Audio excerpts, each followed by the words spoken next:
Okay, well, thank you all for coming. My name is Georgia Warnke. For those of you who don't know me, I am the director of the Center for Ideas and Society. And we're very pleased with this session of the Center's Hot Off the Presses series with Juliann Allison, who will be interviewing Toby Miller on his recent book, How Green Is Your Smartphone? Toby, as most of you already know, is Stewart Hall Professor of Studies at a university whose name I'm going to butcher, but I'm going to try it anyway. Universidad Autónoma Metropolitana Malpa. You want to redo that, Toby, for us all?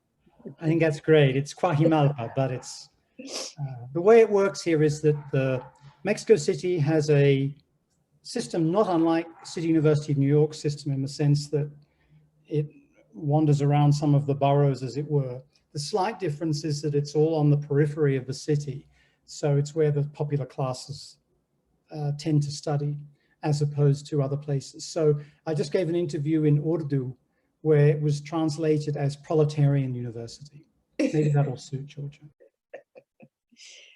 Toby is also professor of the graduate division here at UCR and the founding chair of the Department of Media and Cultural Studies.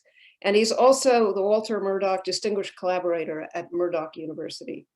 He's the author, as you probably know, of hundreds of articles and no less than 50 books, including one that has just come out with Routledge entitled Violence.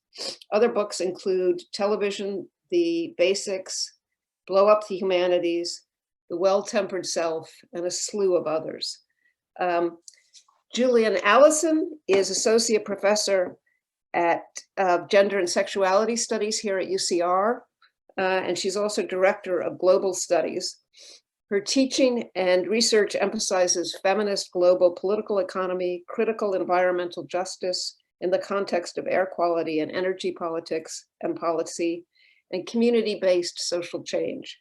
Recent work has appeared in the Oxford Handbook of Energy Politics, The Cost of Free Shipping, Energy Research and Social Science, the Journal of Labor and Society, and the Journal of Poverty. So I'm going to turn it over to Juliann.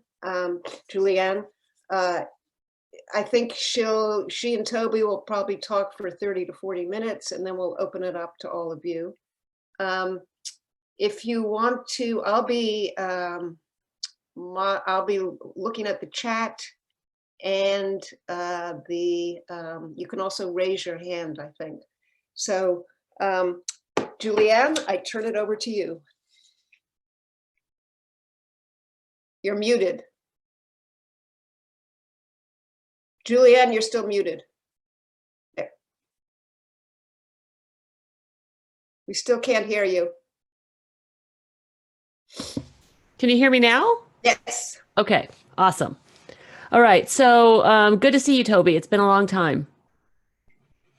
So I believe in our exchanges, we thought that we'd start out with just hearing a little bit from Toby about why he was drawn to this topic and just kind of the quickest of all overviews, just to situate us all in this topic that you've written about the greenness of the smartphone, and then we can go from there. So you want to take a few minutes and do that, Toby? We'd love it. Okay, thanks, Juliann. Thanks very much to you, to Georgia, and to Catherine for organizing this, and also to the co-author of the book, whose name, for some obscure reason, comes before mine on the cover. I don't understand it really, and there he is, putting up his thumb.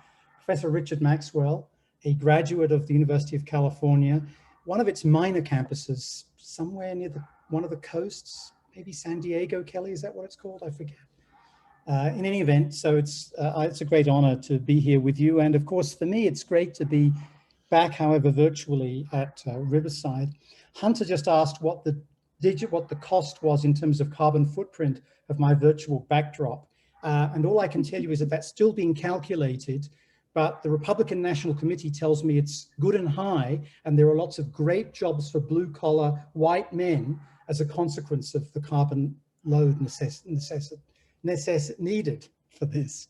So in terms of the book, this is really to do with in a sense, it's a subset of a long-term project that Rick and I have been involved with, but that plenty of other people in different ways have been looking into, including many in this conversation, which is to do with the notion that in terms of the environmental crisis, the bourgeois media are not to be understood in a sense as representational or informational entities, pure and simple.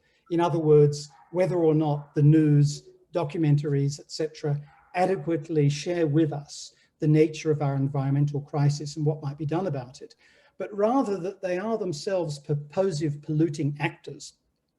We wrote a book that came out with Oxford, one of the best sellers. It's kind of put Harry Potter on the back burner because there are no trans issues in our book, called Greening the Media. And after that, we started writing a column for Psychology Today, which some of you may know. It's a mostly online now, sort of popular psych magazine in the United States. And we've written a column for a month ever since on this topic of how the media are complicit with environmental despoliation.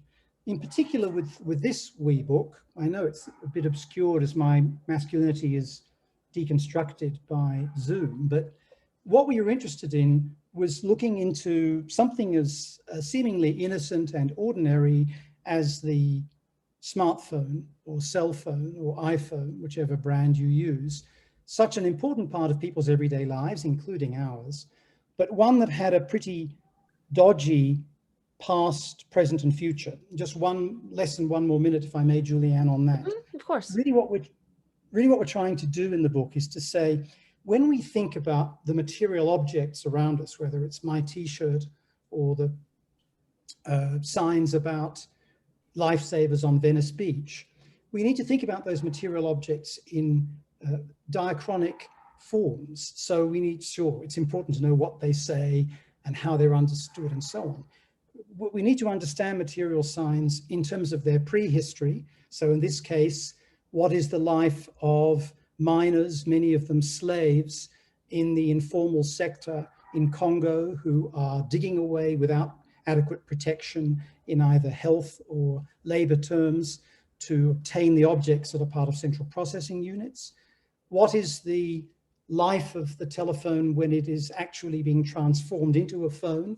And what is it like for the workers in factories who do that?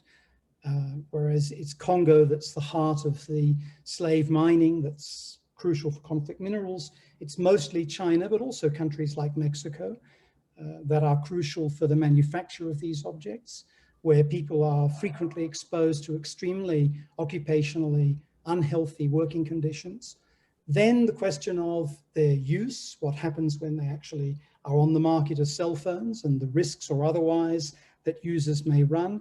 And then finally, what happens when they become electronic waste, when they're garbage, where again, they tend to go to the global south, and that could be Brazil, it could be Nigeria, it could be Mexico, it could still be China, though outlawed there, where again, as in the first moments of the origin of the mining that I mentioned, people in the informal sector, in many cases, extremely young people, are engaged in very, very unhealthy, unsanitary, and generally illegal forms of recycling in search of the minerals that can be extracted from these goodies and then reused. So in all senses of the term green, which has expanded over the last 50 years to include labor relations and occupational health and safety, as well as environmental questions, we felt that it was necessary to take these little gizmos, interrogate them, and make a wider point about the need for this, in a sense, trans-historical, trans-geographical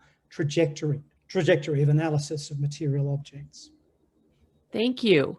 So what Toby's done is bound up much of what happens in the first chapter of the book in talking about a broader definition of what it means to be green. And I teach in sustainability studies and have developed a program there. It's a very similar sort of thing. Sustainability is going to take in more than just the environment.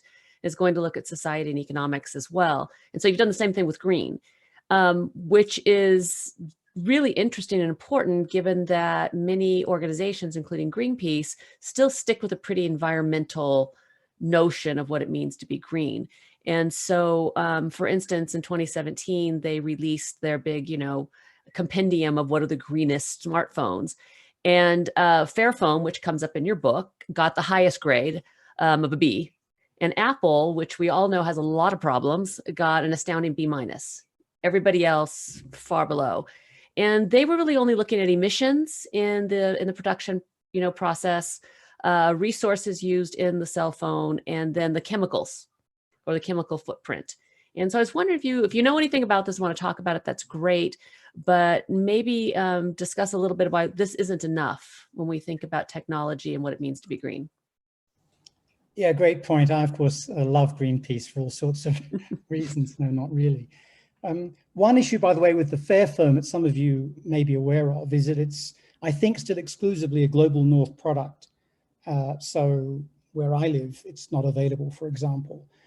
It has put out a new model, but an interesting point about cell phones in general is that when the first couple of Fair phones came out, it had 5 employees. Now, I think last I looked, it has 60, 55 of whom are engaged in marketing. But it certainly does claim to be trying to find more ethical sources for the minerals that it uses. So it is expanding in that sense.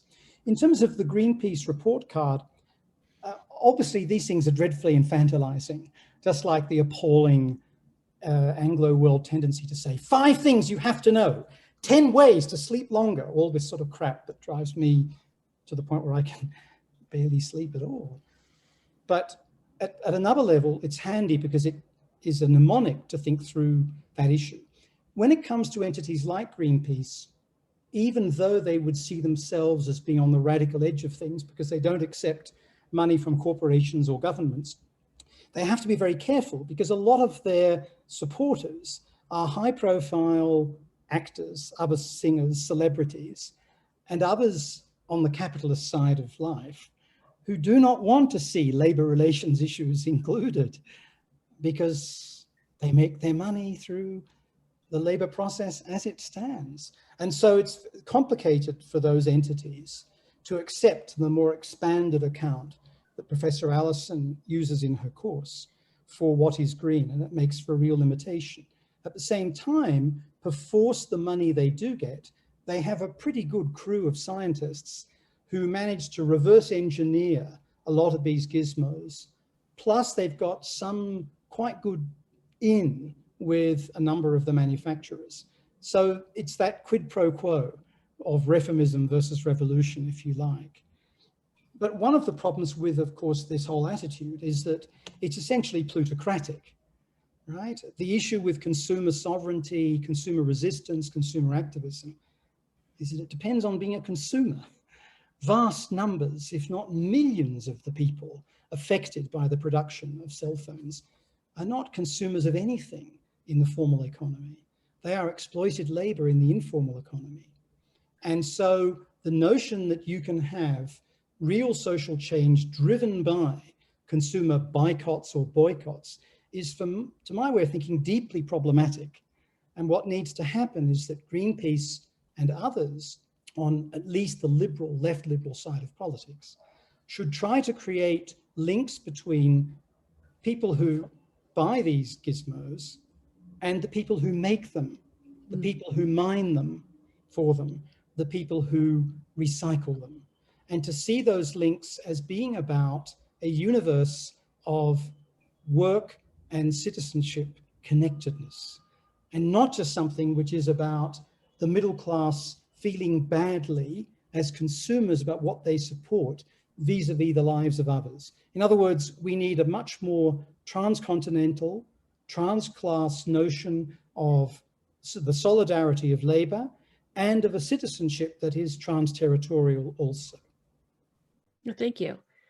As you were speaking, it made me think of food and how the movements to get us to understand where our food comes from and what our food is, whether we take that all the way to kind of a vegan approach and thinking about animals, but just the entire supply chain of food.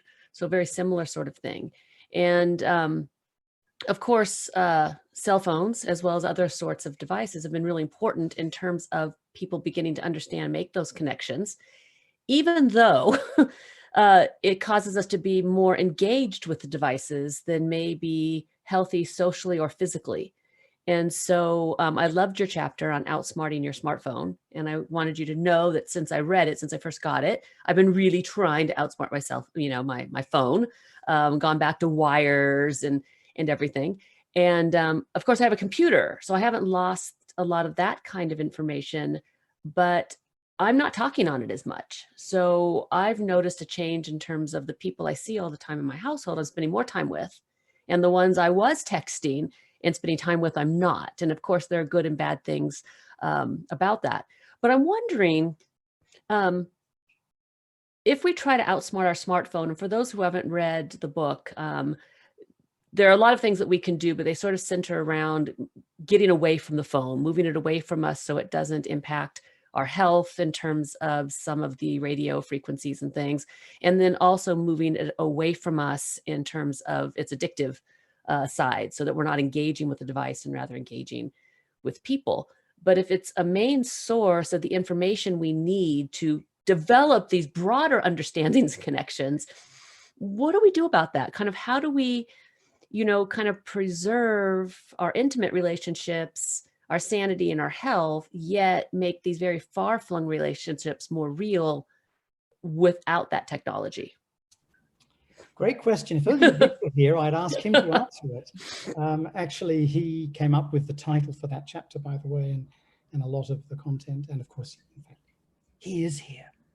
But I think you've picked on at least a paradox of my own life and a contradiction of my own life and that of many others. Here we are as a consequence of the pandemic affecting the settings of global education, global families, global life, and hence the importance of the kind of connection that we can have. On the one hand, it's a replacement for the Centre for Ideas and Society putting on an event where people meet. On the other, it's a supplement because it permits lots of people who don't live in Southern California to participate should they wish. And similarly, whilst in the book we talk about some of the potential risks to users' health posed by these technologies, and the science is in a sense out, but we favor a precautionary principle, as it's called, rather than a cost-benefit analysis one. Of course, we think about the issues of so-called addiction. One of the things that's interesting is that many family members of the white male heroes of Silicon Valley have been sent off to expensive addiction treatment centers for too much time on screen and not enough time hugging daddy and telling him you love him and so on. A form of treatment that is not available to the people who are picking away, recycling bits of these things in Brazil or Malaysia, of course. And that there can be this question of sociality. On the one hand, a supplement to sociality given to us by this possibility. So I have a 5-year-old daughter in London. I can't visit her now, but I can talk to her on FaceTime, and it's free compared to the conventional telephone call from the past. So I'm not saying denounce all that is around us. And I don't think that's possible in terms of labor relations as well as family relations, and also entertainment. I get very frustrated by professors who moralize about students, wasting time in lectures by reading a phone. If I had a chance to read a phone when I was studying political science in 1977 in a lecture that was boring the hell out of me, you can be damn straight sure I'd have been doing it, and probably try to flirt with somebody on the other side of the room via that device. So the kind of moralistic finger that a lot of environmentalists deploy, and that we're certainly deploying a lot in the book, has to come with an acknowledgement of the dualities of these devices, and also with a certain attempt anyway at light touch and humor. I think that's one of the good things about some of the actions that entities like Greenpeace embark upon, because for a long time in the 70s, 80s, and early 90s in particular, environmentalists were just seen as people putting up stop signs or wagging fingers and saying, don't do this, you're a very bad person. And it's quite clear that that sort of shock and awe element of consciousness raising had a value, but it's also led to this absurd critique, a bit like the critique of so-called political correctness or the critiques of, lack of free speech on campus, all that nonsense, because it's seen for a time as though it was requiring certain ways of behaving as an entry point to being a good and ethical person, whereas life is more complicated than that. And one of the ways of getting around it is to point out one's own complicity with problems, and to do so in a way that allows for a little upturn of the face. Maybe I should go to one of these cosmetic clinics here in Mexico. What do you think, Jen? Right? So that we can look more like this, less like this. Yeah, thank you. I think that is one of the things that I think I complimented you in an email, that the book is so accessible, and it is written at a level where you're able to take it in and not feel too bad about yourself as you move through it.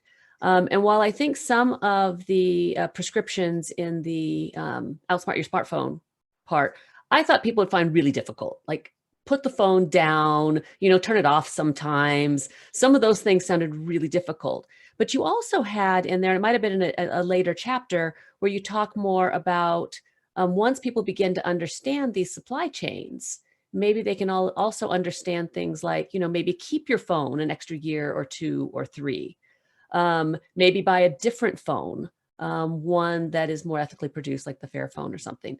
And so I wondered if kind of background to putting the book together and thinking about that, was that sort of intentional to sort of, I could see you strategically leading with, here are these really hard things for people to do, and they're not going to want to hear about the way they need to change.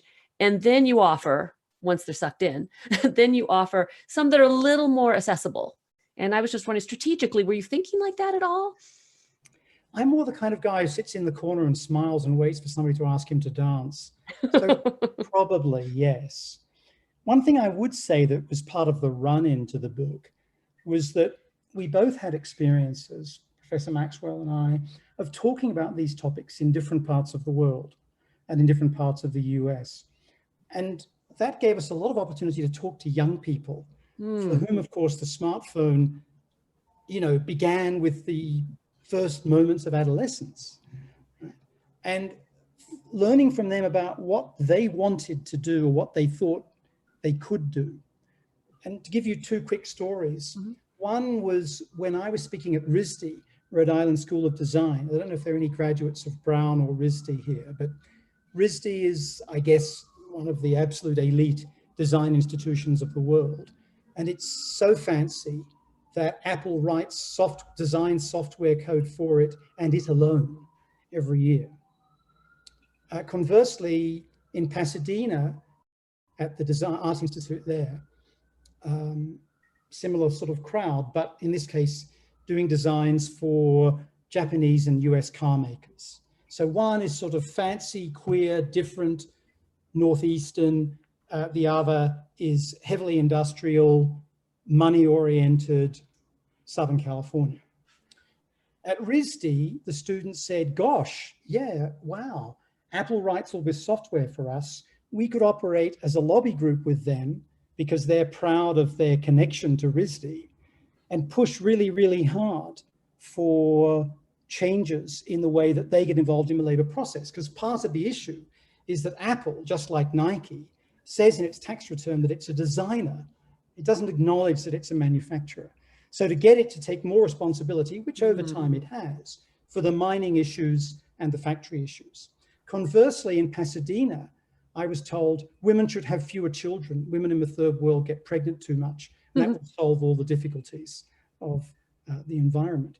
One good thing was that meant all the women in the room were immediately on my side and against all these guys sprouting this patriarchal nonsense. But it showed the difference between, if you like, fractions of the phone-using intellectual community, even within the world of design.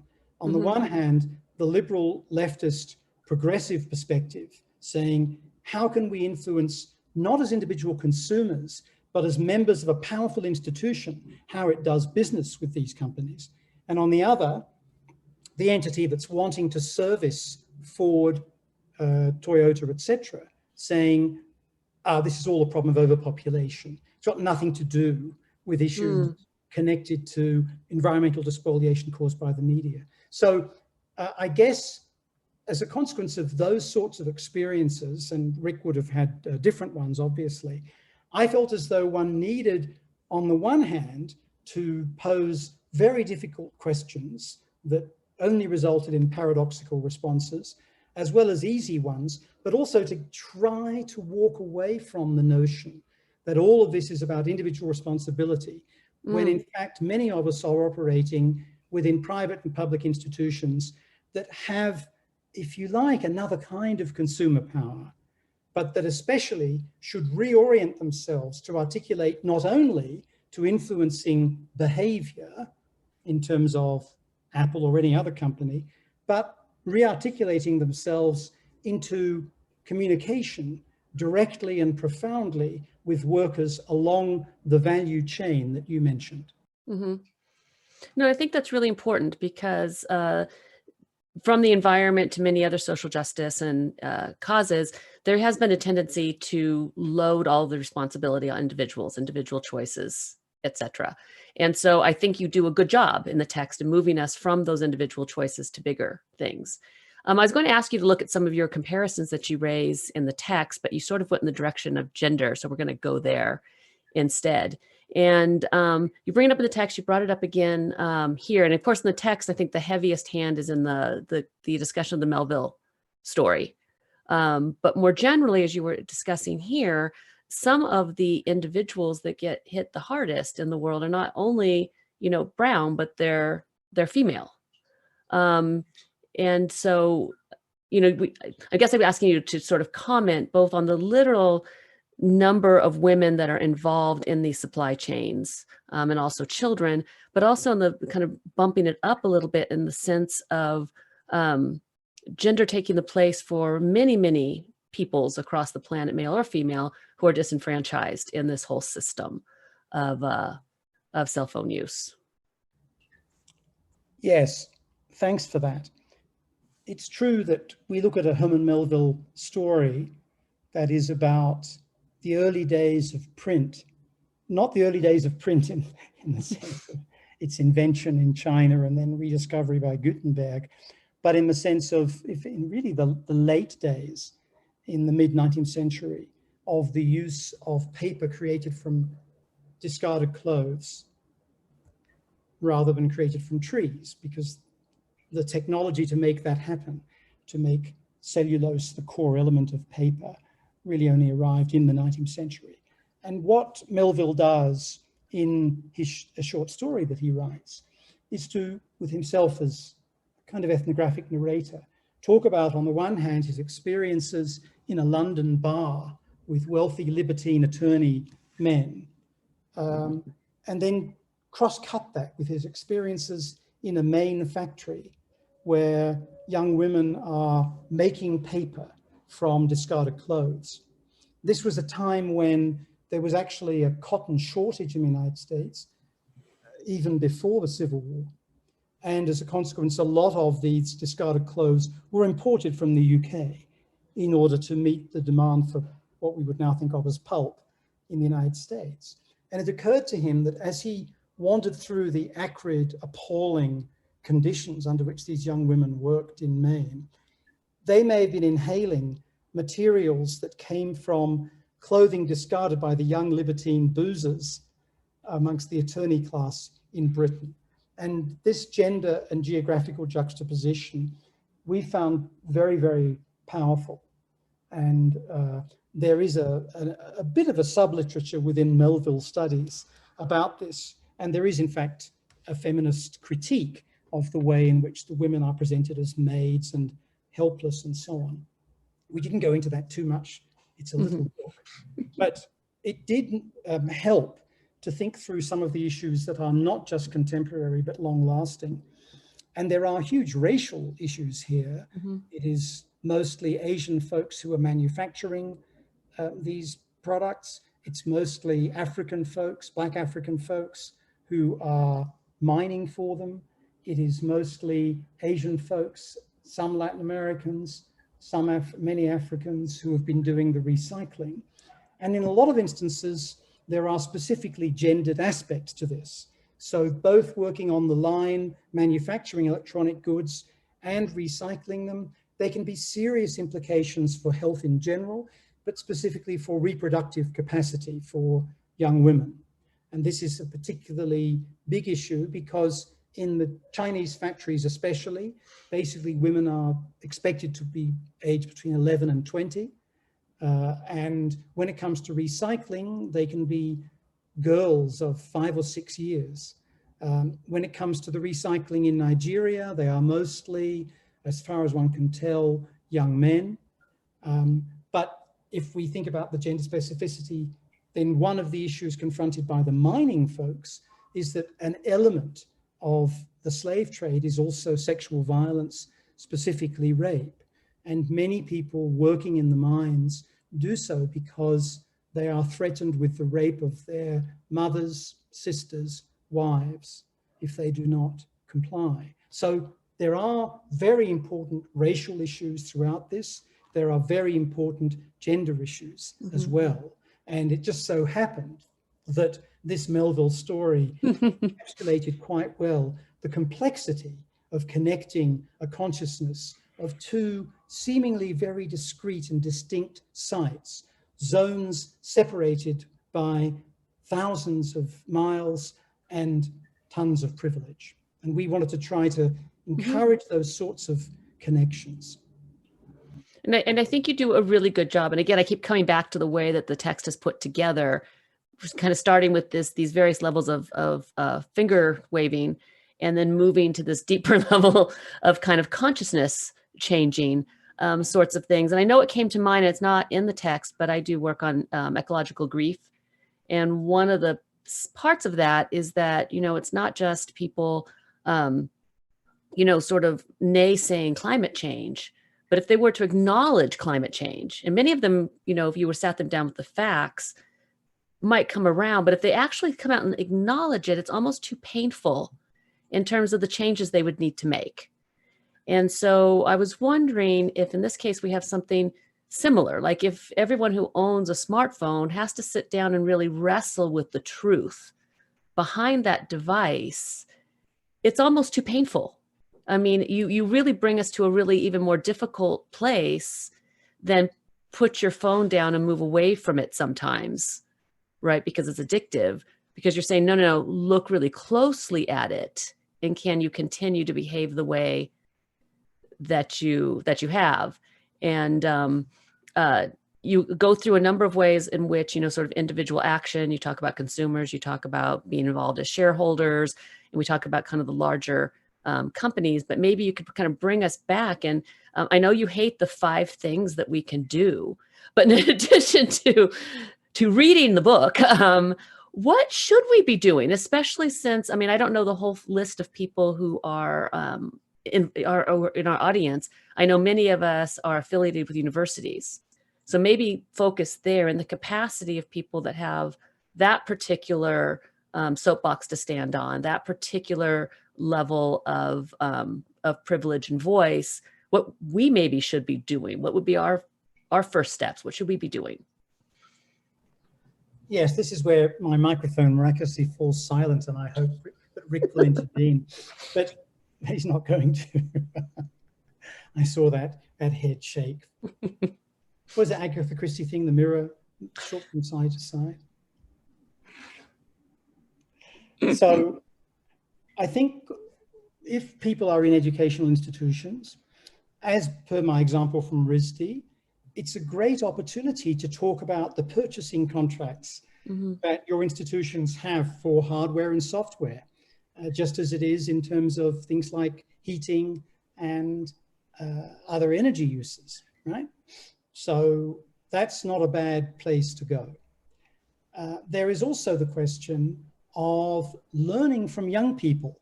I'm amazed at how many young people, by which I mean people under 25, already know so much of this, or know some element of it, or have family members who've been involved, right? You know, especially if they come from relatively impoverished backgrounds. Many instances, they've either had to deny themselves a new upgrade, or they know somebody who worked in a factory or worked in an informal recycling sector. Mhm. So you say positions of relative privilege, but of course, many students and many faculty come from backgrounds that aren't privileged and have lots of stories to tell and directions to point to. But for me, and I know this is repeating things somewhat, the big lesson for all of us that I'm still learning when it comes to all sorts of purchasing and other commitments I make is to think about this entire historical trajectory of manufacture, distribution, use, and post-consumer life. Think about the objects we use in that context. If you go back 50 years, there were about 10 kinds of material that were used to make everything. Cars, phones, cups, pens. In the last 50 years, that number has increased 7-fold. And all those materials, virtually all, come from natural resources, but many of them come from combining all sorts of chemicals.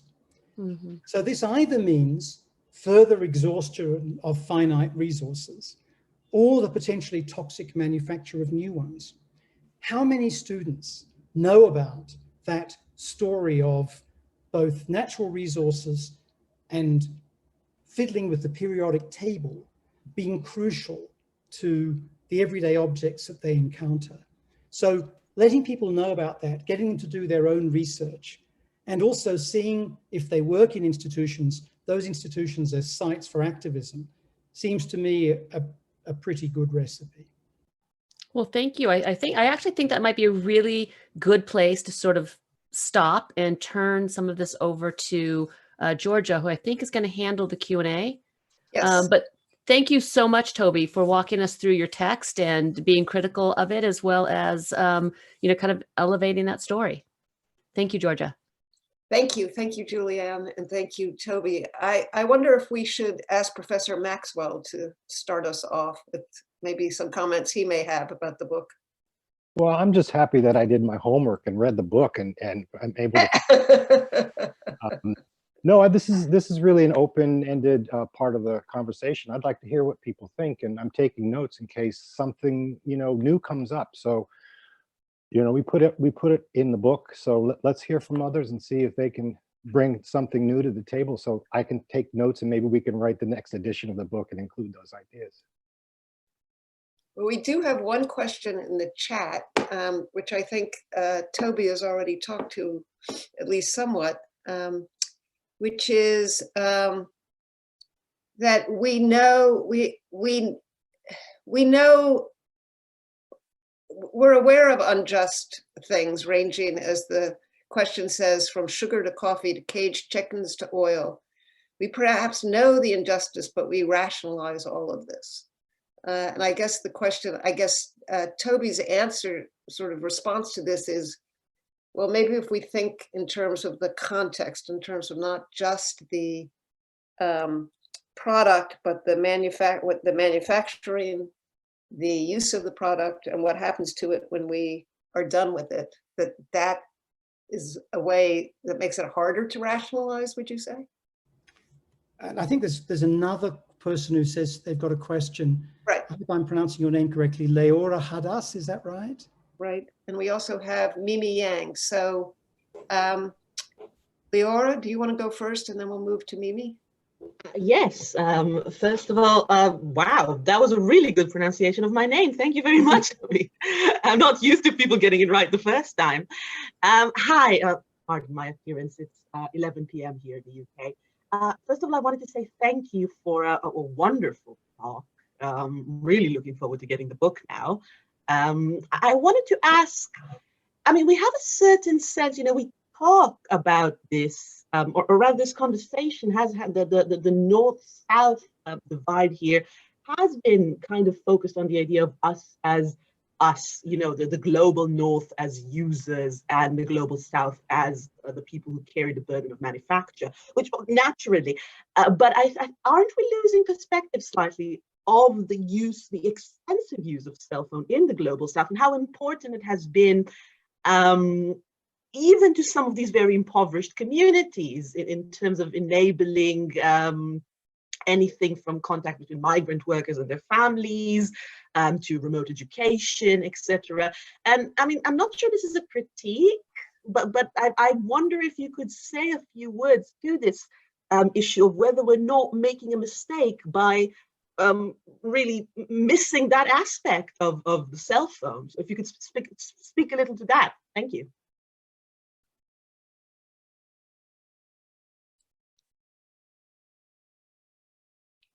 Toby? And Mimi, right? I think was next. Yes. Do you want to hear all the questions first? Oh, well, Okay. sorry, you're the boss, Georgia. What seems best to you? Well, you've got, you tell me, you want to take a couple of questions and answer them? Oh, why don't we hear Mimi, and then there are three. You know, Okay. it's a Trinitarian approach to knowledge. Okay. Mimi, you're on. Thank you, Georgia. So Toby, at the beginning you mentioned that you try to thread everything together with the cell phone connections. You said, there's the ultimate goal is a trans-territorial citizenship. I'm very intrigued by that because you laid out there's a location for natural raw materials to be processed. There's a location for manufacturing. There's a location for distribution. There's a location for consumer market. There's a location for R&D. There's a location for recycling. So globally, these kind of locations, they do pose a hierarchy. I mean, power and economic hierarchies. Usually the third world on the two ends, the raw material manufacturing and the recycling, the consumer R&D in the developed world, right? So you try to thread the entire world together and get into the utopic notion of a trans-territorial citizenship, which is where we're trying to get there. However, have you considered the element in immigration? Because I see it as a disruptor of this hierarchical thinking. You just think about the Silicon Valley. How many people from Indians, they dominated there. They are the main forces in R&D sectors. And they decide the products. They decide how consumers to follow the product, right? And then you go to the Ivy League universities, but other Chinese faces in mathematics classrooms, right? They dominate that. So they are from the third world. So they seem to me like a culture disruptors of this thread you're trying to piece together. So the immigration is becoming more and more. So I'd like you to see how your thoughts on that part interplays with the chain you're trying to establish. Thanks. So shall I go ahead now, Georgia? Is that okay? Yes, please do. In terms of the first issue that Georgia read out, the question about, aren't we already confronted with this stuff about chicken and coffee and so on, and don't we just forget about it, as it were, or put it to one side? I hear what you're saying, but again, I think the problem is when this is posed purely in terms of consumption and an ethics of being a responsible consumer. That's why I guess I've been banging on today about creating a consciousness of the labor process at all ends of the creation of the product, and to make one think of oneself on a continuum with those employed in either the formal or informal sectors. In terms of the next two questions, I think they have a lot in common, actually. And it's remarkable to think that 7 or 8 years ago, if you looked at the origins of electronic waste and the destinations of it, they were quite distinct.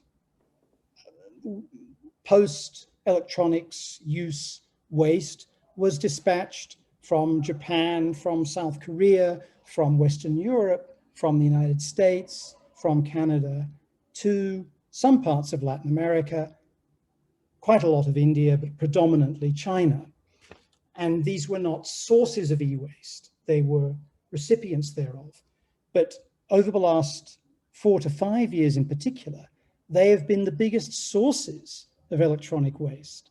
So Hong Kong is no longer an entrepot, as it once was, for vast amounts of e-waste, as it's called, heading into China.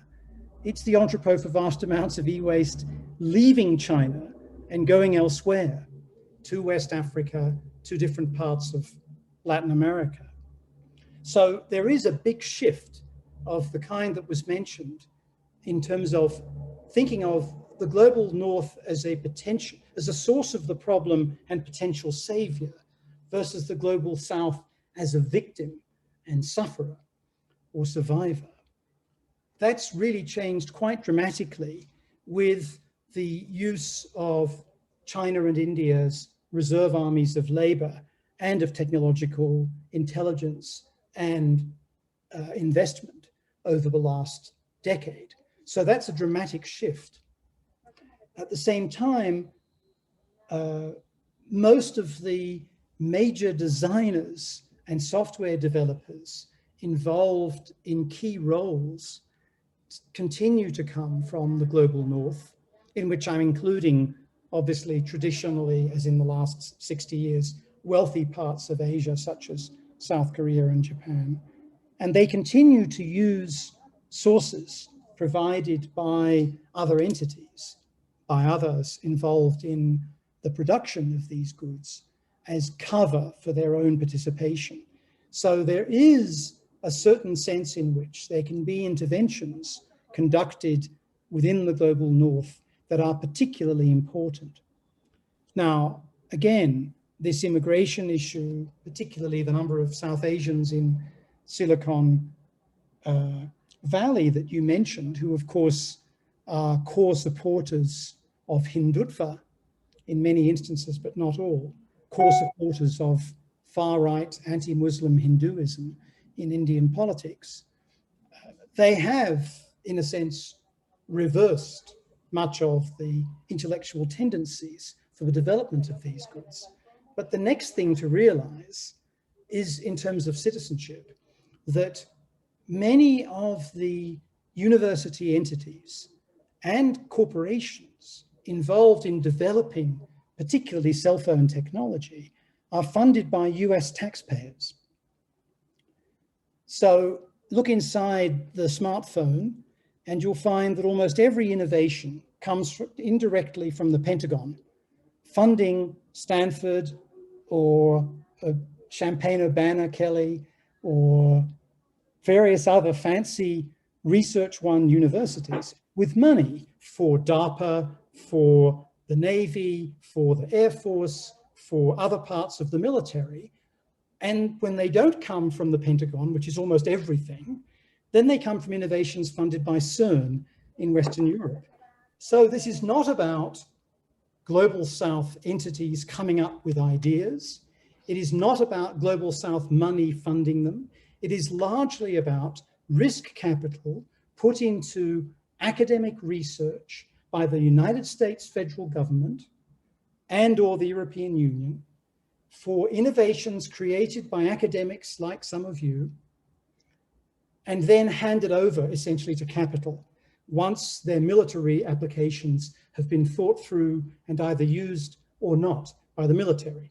Some of you may be familiar with the work of an Italian economic sociologist named Maria Mazzucato. She has a book which is about, in a sense, the denial of public enterprise in the heroization of the private sector over the last few years. And she has an admittedly sometimes contentious diagram that points this out in terms of the working objects within the iPhone. So yes, there is this massive shift in power when it comes to the creation of electronic waste from global north to global south.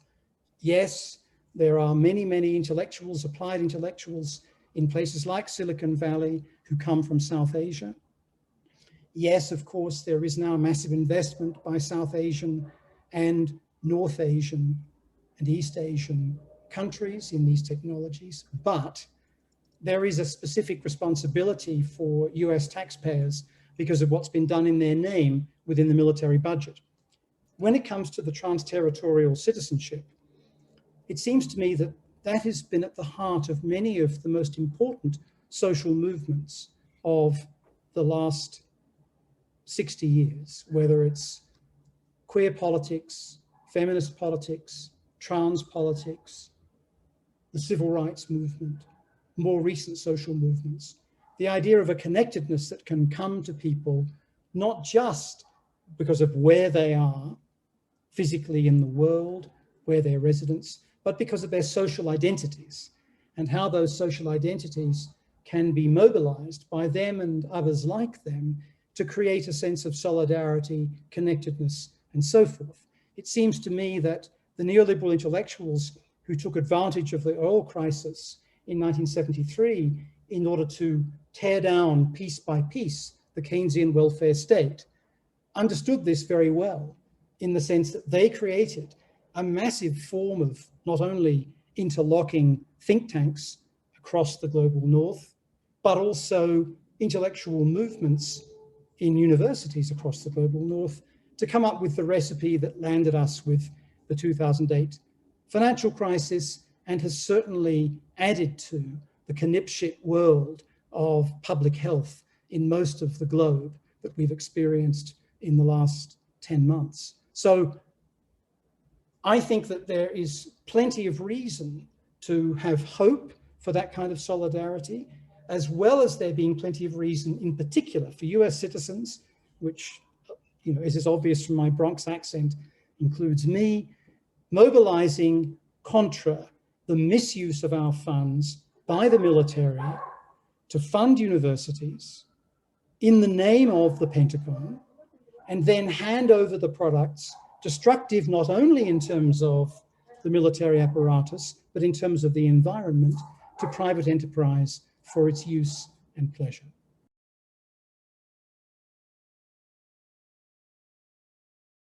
Other questions, comments?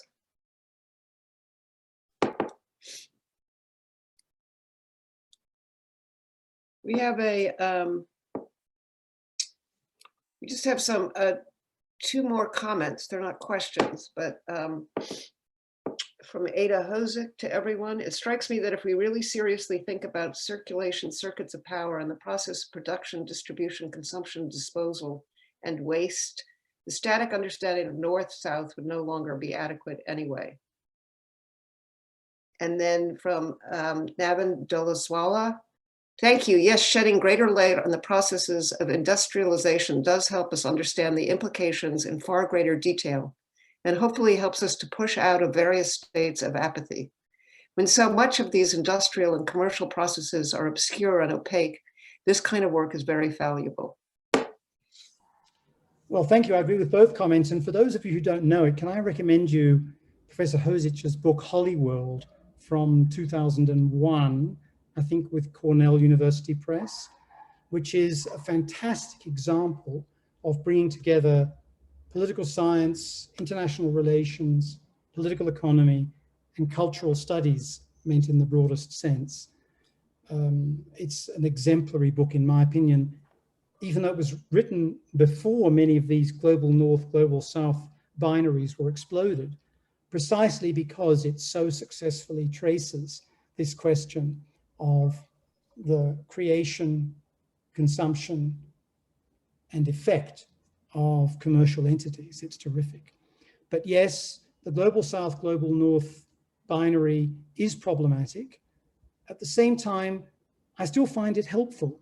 Let me give you an example. When I was an undergrad studying political science, we were taught not to use the word development or to use the expression third world. I can see Juliann smiling, even though she's younger, because these things were teleological and evil.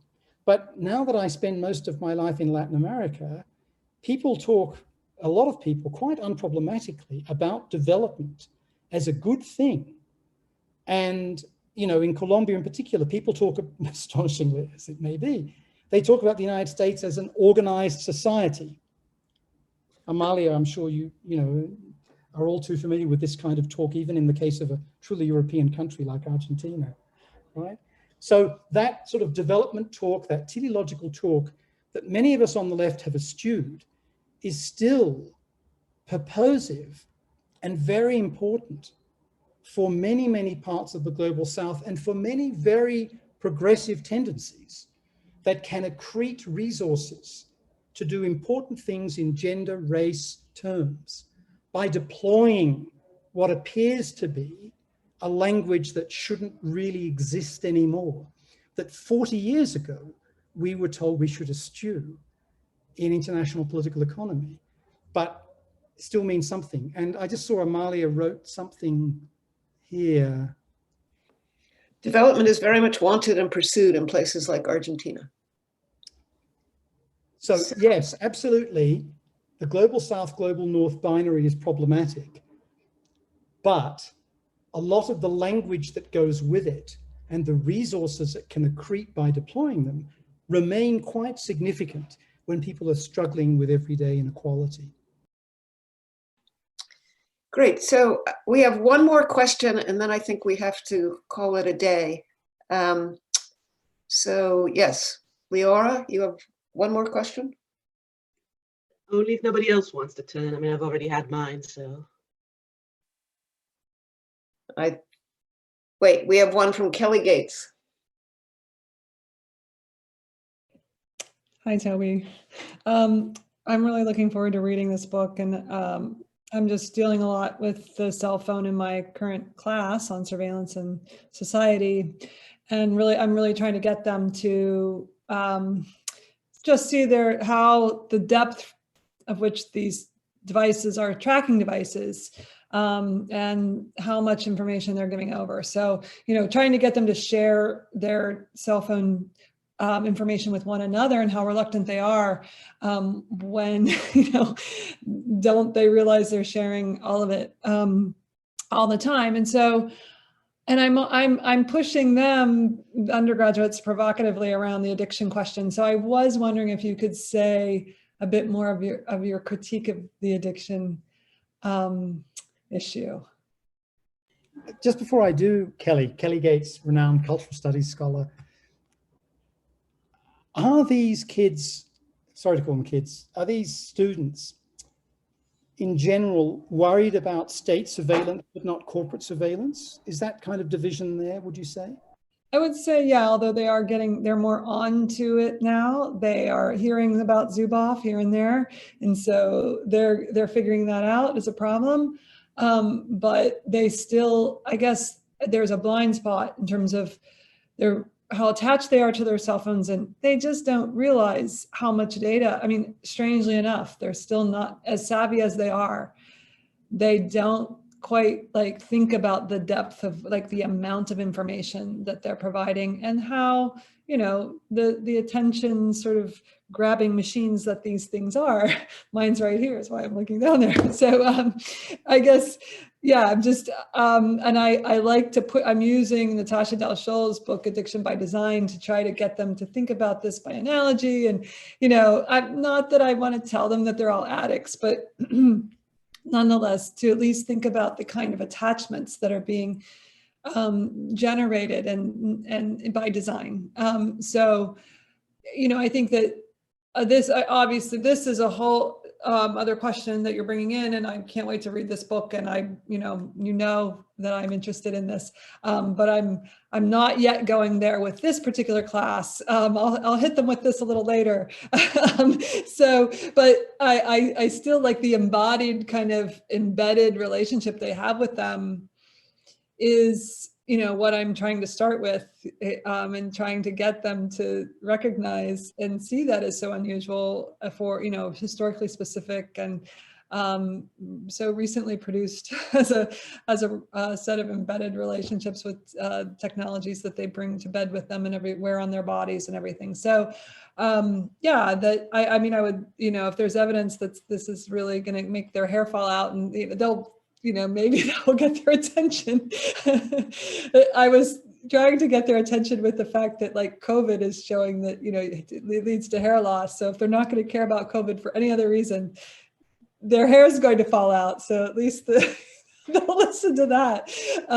But yeah, so I mean, I want to know, they are, just to answer your question, sorry to ramble on because I know we're at the end, but I do think that they tend to be much more concerned with state surveillance than they just see them as oh, I don't mind targeted ads. They're still in that, sort of mindset of it's just about targeted advertising. I really like targeted advertising. I'm not that concerned about targeted advertising. So, yeah. Oh, thanks. Professor Kelly Gates from UCSD, who wrote a great book a few years ago about facial recognition technology. And I should say Professor Amalia Leguizamón from Tulane has a new book out, fantastic book, that is in part about biotechnology and development, or some ideas of development, let us say. So thanks for those contributions. But I'm always worried about this addiction metaphor, in the same way as ever since the war on cancer and the war on drugs, I've been very worried about the metaphorization of war, because it's used to cover a multitude of sins and stupidities, and also to cheapen the reality that some people on this call have lived through of armed conflict and the horror that it brings.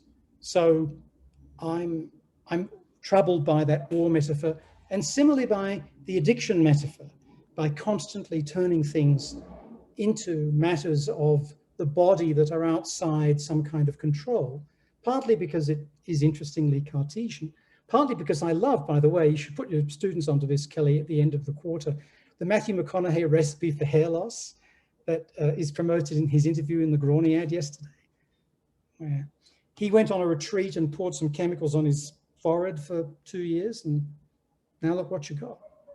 So anyway, however, it's almost ineradicable as a metaphor. It's so powerful and so prolific in its deployment.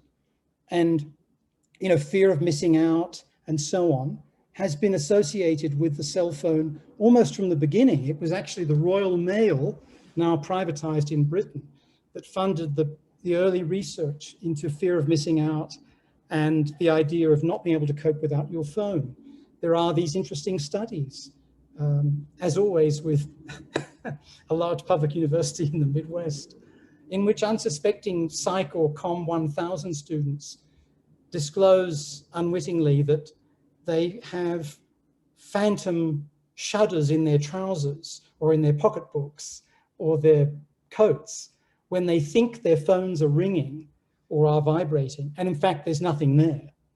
So compelled is the body to sense that there's a very important message and I've got to get it. There is this interesting displacement where once, long ago, when I was young, we went into a coffee shop and the two things sitting between two people who'd sat down were cigarette packets, maybe a lighter. Now they're cell phones. They are in exactly the same place. They are used in the same way. What a pity when food arrives, it must interrupt maybe the cigarette in the past, now maybe the telephone. One big difference that's quite significant. If you buy a package of cigarettes in most countries in the world now that I'm familiar with, you get scarifying images of your heart and your lungs and other vital bodily functions being destroyed to force your purchase and use of this product. Whereas if you, depending on the place of legislation where you live, if you pick up your phone and look for potential health warnings from overuse of certain kinds of deployment of the phone, especially this kind, then instead of there being a big splashy revolting picture of diseased lungs or heart on the front of your cell phone, there is instead a trajectory required for you to find information about what are still potentially unproven correlations between cell phone use and subsequent health problems. You have a massive trajectory you have to go through in order to find this.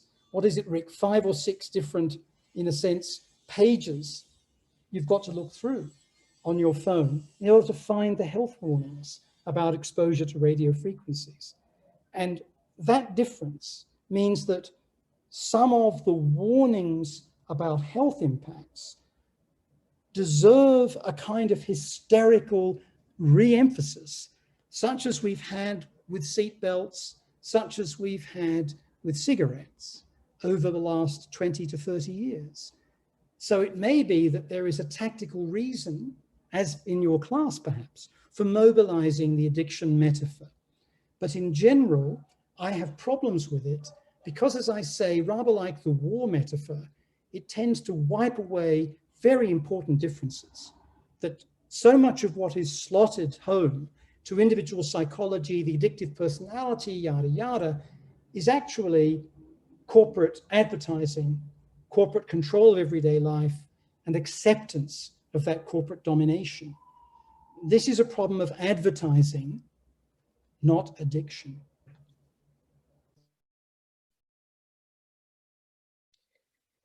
Well, thank you very much, Toby. Thank you very much, Juliann. Thank you all for coming. This has been really, I'm going to put my phone away now in a drawer and never look at it again.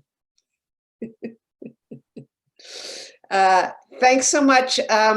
For those of you who had to leave or came late, the recording will be on our website, which is ideasandsociety.ucr.edu. Again, we're enormously grateful to Toby for coming back to UCR to give us this talk. Thanks, everyone. We'll see you later. No, thank you. Thank you for organizing it. Good to see everybody. Take care.